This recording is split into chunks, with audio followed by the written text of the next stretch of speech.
Coming up next is the creator, the godfather, so to speak, of today's event, Kidney Share, Mark and Lynn Scotch. Also the Oregon Trail. There's so many things to say about Mark. The second trip is 1,500 mile plus bicycle trip from the East Coast back home. He's at Martha's Vineyard and came back. And one thing Mark will probably not tell you, and I will tell you, is Mark is a finalist for the USA Today Humankind Triumph of the Year program. That is a national event. You can vote every day for him, and I believe voting goes till December 9th. End of this month. Tomorrow, December 9th is the award winning, hopefully. So without further ado, Mark and Lynn Scotch.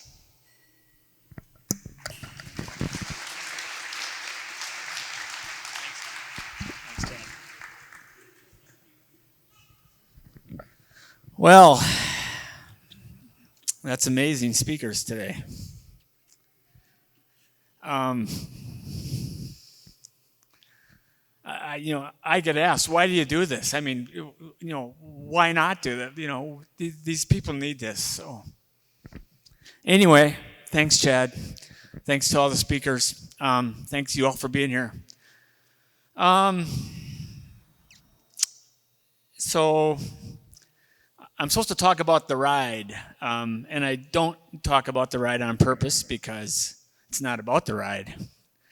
I think we've had close to 125, 130 different media events in the first two rides, TV, radio, newspapers, podcasts, talk radio, and I typically don't talk much about the ride, or I try not to, because it's not about the ride. The ride is just something to get people's attention so they can hear stories like Allison's, like Sally's, like Mike's. And I like talking about Hugh, the guy that I met down in Louisiana. He was quite a character. But because of the lineup today, I can talk about the ride because I think they covered it pretty good. And at some point in time, I'm going to let Lynn talk. So the first thing we're going to do, I don't know if anybody has their wallet handy. Matt, you got your wallet, don't you? Pull out your driver's license. Everybody got the orange dot? Come on.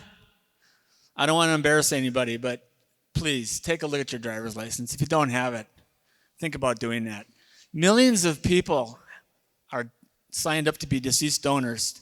So if one of us ever needs an organ, it's there. The least all of us can do is sign up so that person can have it too. So that's my sales pitch for the day. The reason I bring that up is because Lynn and I both just thought everybody that needed a kidney got one. We never thought about it. We met this guy in Louisiana, said he needed a kidney. I said, hell, I'll give you one. I knew I could donate because 14 years ago, and I talk about this person in almost every interview that I do, and it's my sister-in-law, Jody Lang. Where's Jody? She just tried to hide. Come on out here, Jody. This is Jody. She donated 14 years ago. She's from Milwaukee, and she donated to a high school classmate that needed a kidney. And in those 14 years, I never asked Jody one question. I was never curious. I just knew she was alive, She just proved by walking through here. And that's, I'm kind of embarrassed to say that, but Lynn and I both Lynn did more than I did, at least when Jody did walkathons and things like that. At least Lynn wrote the check for the donations and stuff like that. But only 3 out of 1,000 people die that have that orange dot on their driver's license.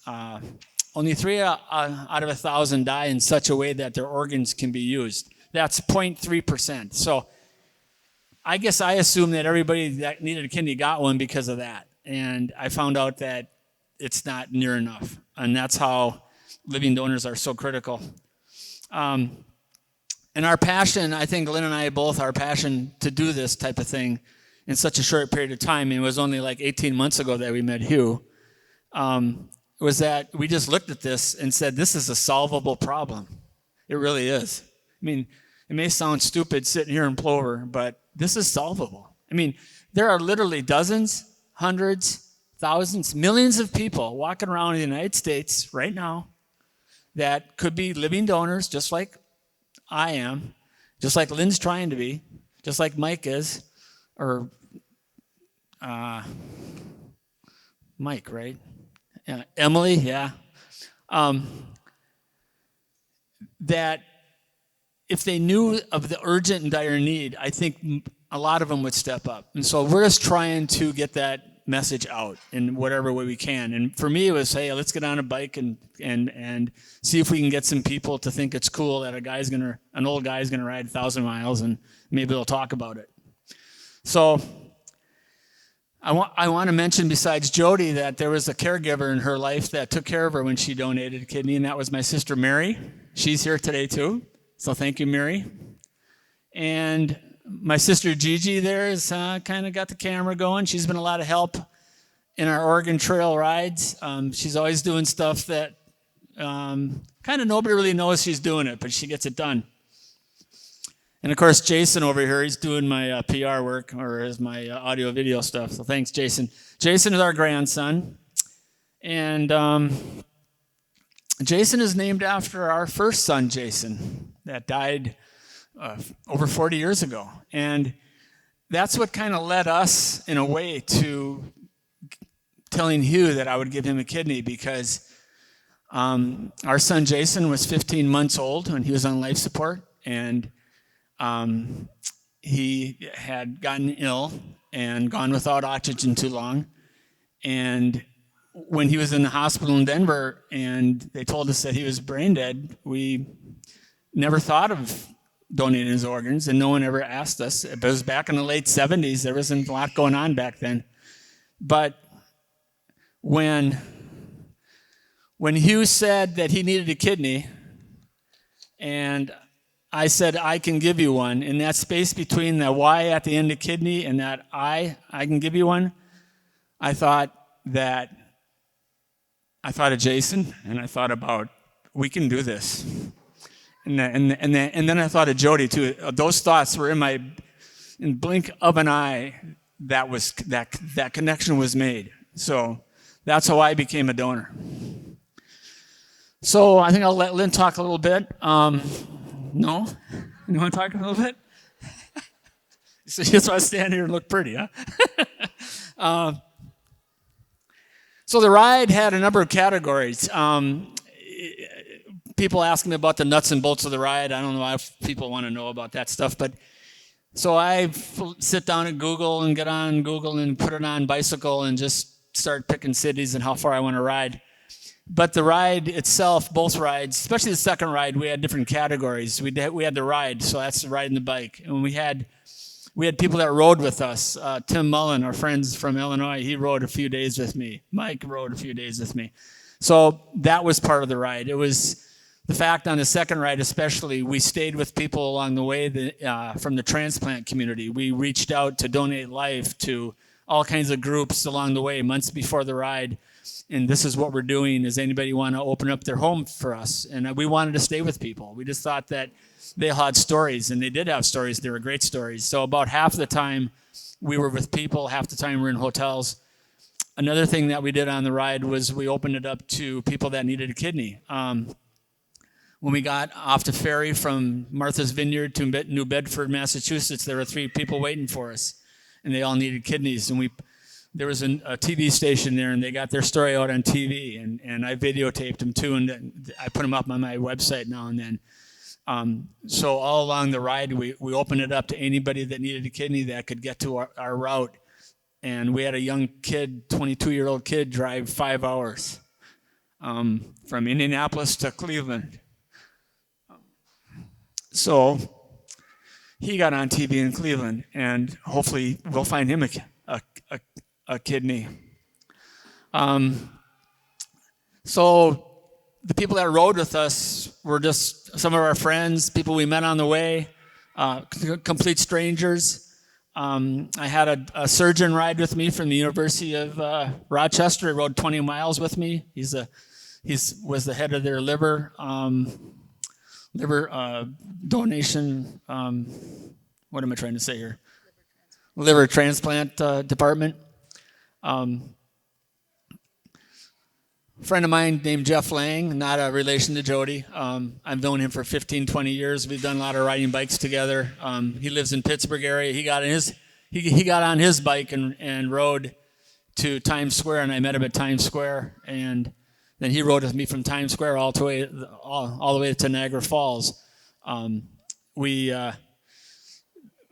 let people know that when they ride with me that they're going to have to figure out their own lodging because we had enough challenge with ours. And Jeff and I had done enough stuff together that I could tell him that he has to sleep in the ditch. He brought his own sleeping bag, his own pad, his own little tent, his own food. He was sleeping in the ditch. And when we got to Rochester, they put us up in what's called a harbor house. And it's like Restoring Hope Transplant House in Madison. And we said, hey, this guy needs a shower. Can you... So they gave Jeff a room that night, and I didn't see him the next morning. I had to go back to Syracuse to do an interview, and Lynn was there with him. And maybe you want to talk about Jeff, just a minute or two? No. So I guess Jeff was quite taken aback by the whole thing. He had been through some of my interviews, and he had met some people at the Harbor House. And a few weeks later, we found out that he turned around and made a big donation to them, and in our name, in the Oregon Trail's name, and his name. And for a guy sleeping in the ditch, he spent his money pretty good. I got an email from him yesterday. A friend of his wants to look into becoming a living donor, and we're going to talk with him tomorrow out in Pittsburgh. So what I'm trying to say is the ride had about 4 or 5 different aspects that we were juggling the whole time. A good friend of mine from Prentice, Mark Bruner, the guy that we went to first grade with, he did all my media pretty much on the first ride. Second ride, he was part of the media team. I also teamed up with National Kidney Donation Organization. I asked them after the first ride to help me with the second one because I knew it was going to be bigger and it was going to be a lot more complicated.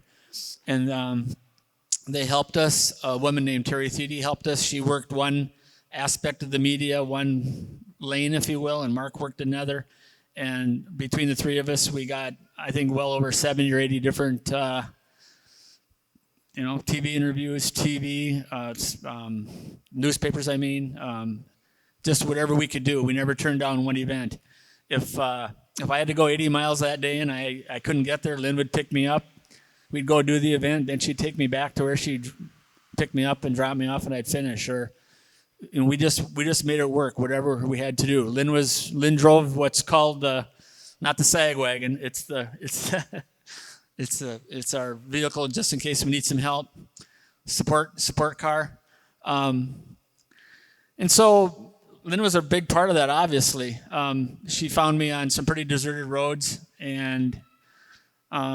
Was always there to kind of, give me a sandwich if I needed one or whatever. And she was a big part of the trip. Some of the people we stayed with were unbelievable. We stayed with a couple down in, called New Buffalo, Michigan. It was just south of Benton, New Benton, St. Joseph, Michigan. They came here from Venezuela. She was trying to be a doctor in Venezuela. They got out when things were going bad, and now she works as a transplant coordinator at the Indiana University, and she's a living donor herself. So we got quite a nice conversation that night with her and her husband. I got a lot of notes. I'm not really following them too well, but some of the biggest things that I think on the trip that got my attention was when I met the people that needed a kidney. One was a Vietnam War vet named Chuck Weiner, and his story was so compelling for me because he's a Vietnam veteran, and he got, like a lot of our vets, I'm finding out, they got hit with Agent Orange. And as I got older in life now, he needs a kidney because of Agent Orange. So it's our own service people basically hit with friendly fire. It seems like a bad end to a story, but And that's just it. There's so many of them that we met that, just like Allison's story and Sally's and Mike's. It's tough to hear them like Allison. I mean, a couple of them told me too about going through their family list, their friend list, and not only nobody there for them, but and it's not that people aren't there. I mean, there's you have to pass the physicals. There's things that have to be done. It's just that it's just tough. But they just feel so alone, I think. One of the things on the ride that I think was really fun for me was we were at a small transplant facility just between between Rochester, I guess, and Niagara Falls, a town called Medina. And they had set this up pretty early. It was their 25th anniversary. And matter of fact, yeah, it was a dialysis center. These little plaques back here, if you see them later, they came from there. We kept them. It was a small facility in a small town. And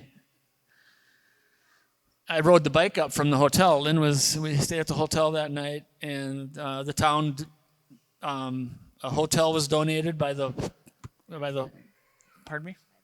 Yeah, by the hospital, and then a restaurant found out we're coming to town, so they wanted us to eat at their place. They bought us dinner, so it was really cool.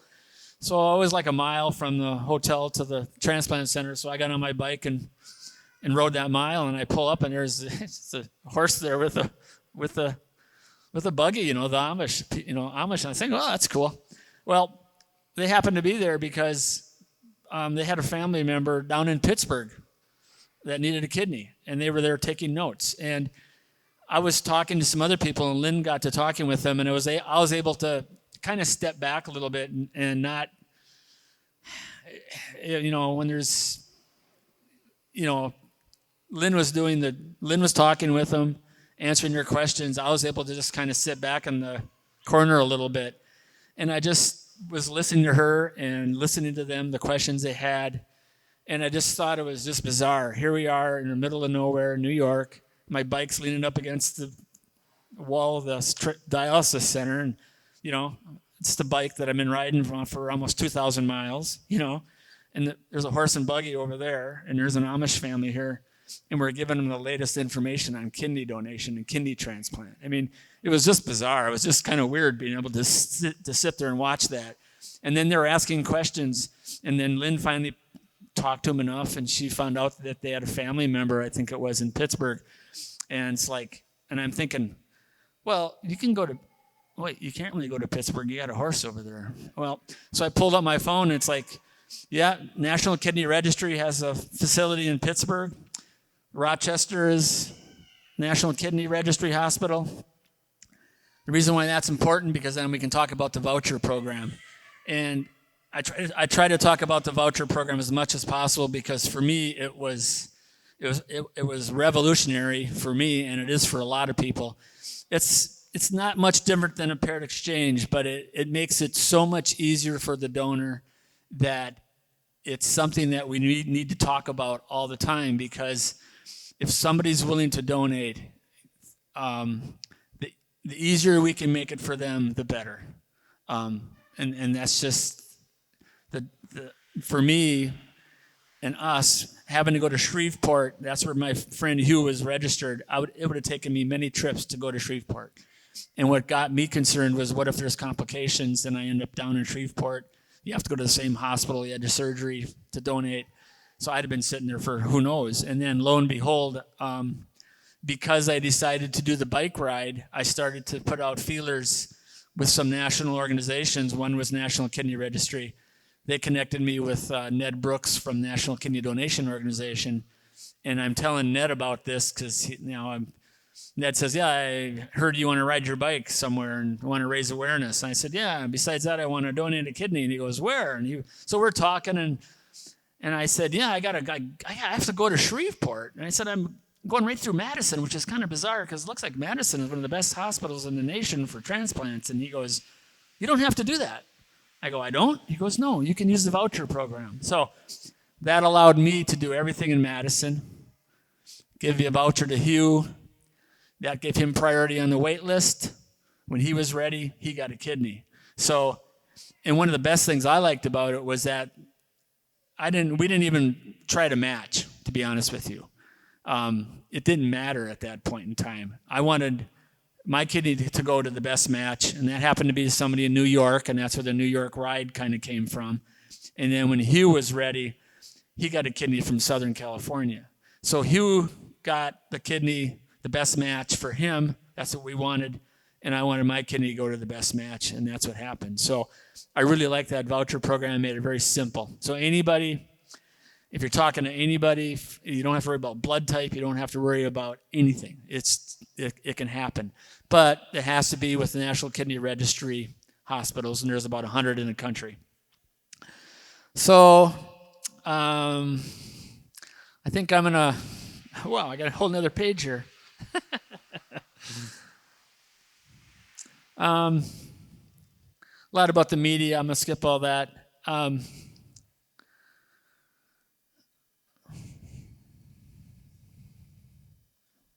Talked about the Amish family. Yep. Is there any questions about the ride? Anybody have any questions? Like, how many flat tires did you have or anything like that? Or no. I think I'll end it there. I think some of the people ask about the ride, and I just use intense, hectic, chaotic, exhausting, intensely painful at times, meeting people that need a kidney, and but also so rewarding in the sense that, well, you know, when Hugh got a kidney, he was pretty damn happy, and I think that's all I can say. For the future of the Oregon Trail, as soon as Lynn's not around, I'll tell you about it. I've had part of what I like to do in the winter, these long distance endurance rides or ski. I've done cross country skiing. One's called the Tuscobia 160, and 160 stands for 160 miles. So 2 winters ago, I cross country skied 160 miles, and I hadn't been on skis for almost 2 years probably, and I just decided to do it. And then I'm going to do these on bicycle. I got a fat bike. So I want to do Tuscobia 160, and there's a race in Minnesota called Arrowhead 135. I want to do them both on one kidney, just to say that we did it on one kidney, and then hopefully we can get some press out of that and talk to more people. I'm really trying to break into that community. Those guys are all healthy. Every one of those guys and gals are so healthy, and there's so many kidneys there. But other than that, do you want to talk about your kidney thing? No. When I went in a year ago, July, to have my evaluation to see if I was going to be a kidney donor, I remember Hugh calling me up. Like when Hugh found out I was serious, he was calling me a lot, and that was great. I mean, I loved talking with him. And then I read somewhere that 1 out of 750 people are born with one kidney. And it's like, wow. I mean, that's not very many people. We talked at Jason's middle school on the way through from Sheboygan to Plover on part of the ride, and there was 450 people in that room. So there's a good chance one of those persons in there was born without a kidney, and most of them don't know it. They go through life not even knowing they have one kidney. And there's been 2 or 3 people that I've talked to groups have come up to me afterwards and said, I'm one of those people. So I know it's true. And it's just like, so Hugh was calling me. I said, Hugh, you don't even, I mean, I might only have one kidney. So kind of slow. Don't get too excited yet, Hugh. But that was exciting. And so I went in to get evaluated, and at the end of the day, Lynn looked at me and said, I don't know why I wouldn't want to do this too. So Lynn has been working on it. She passed the physical. Long story short, we're COVID delayed. We both got COVID last winter, and Lynn's platelets are too low to donate right now because of COVID, we think. So that's where we're at, but how that relates to the Oregon Trail, if and when Lynn donates, then that ride is, I'm going to ride to there somewhere. I hope Lynn comes with. So wherever that may be. And other than that, I got NKDO involved because I'd like a larger organization to, if this is a good way to get to people, do it one-on-one on a bicycle. If that's what it takes to get to the public, then a larger organization can take it over and maybe work that to our advantage to find more people that at least will listen. And not everybody can become donors, but everybody can at least learn more, become an advocate, give good information to people, like the voucher program. Just talk about the voucher program. To me, that's big. So I think I'll end with that. Chad, thank you for coming up and doing all this. I appreciate it. Thanks.